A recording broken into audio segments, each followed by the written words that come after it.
বাঁকুড়া বিষ্ণুপুর দুটো সিটি পেয়েছিল গত লোকসভায় বিজেপি দল। কিছু করেছে? আমি জিজ্ঞেস করছি, কিছু করেছে? বাঁকুড়ার এমপি কিছু করেছে? বিষ্ণুপুরের এমপি কিছু করেছে? কবার রায়পুরে এসছেন, কবার তালডাংরায় গেছেন, কবার বাঁকুড়ায় গেছেন? নিজের কাজ নিয়ে ব্যস্ত, এরা মানুষের কাজে ব্যস্ত নয়। আর একজন বিষ্ণুপুর নাইবা বললাম, তার জানি না ডিভোর্স হয়েছে কিনা, তার স্ত্রী দাঁড়িয়েছে সেখানে, এবং তার যদি আমি ফটোগুলো খুলি তাহলে বিষ্ণুপুরের মানুষ বুঝতে পারবেন বিজেপি কত আদর্শবান দল।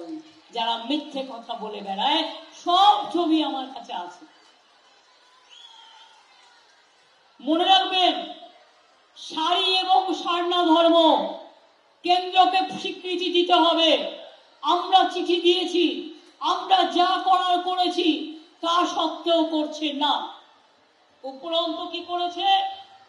আমরা কুরুক ভাষাকে মর্যাদা দিয়েছি, অল চিকিকে দিয়েছি, সিলেবাস করেছি, পার্শ্ব শিক্ষক করেছি, আমরা ডাব্লিউবিএস এর তাদের ভাষা রেখেছি এবং সরকারি ভাষা হিসেবে স্বীকৃতি দিয়েছি। আমরা জয় জোহার, জোহার, জয় জোহার, জোহারের নামে জয় জোহার করে পেনশন করেছি, তপশিলি বন্ধু পেনশন করেছি। আমরা 2,15,00,000 মা বোনেদের লক্ষ্মীর ভান্ডার দিচ্ছি। কি মা বোনেরা টাকা পেয়েছেন? যারা 500 টাকা পেতেন 1000 টাকা হয়েছে।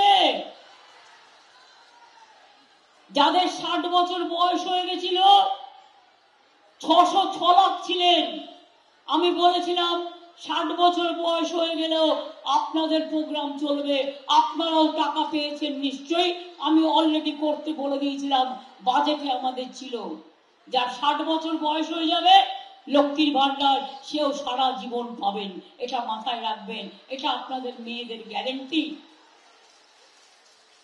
আর তপশিলি আদিবাসীরা আগে 1000 পেতেন, এখন 1200 টাকা পাচ্ছেন।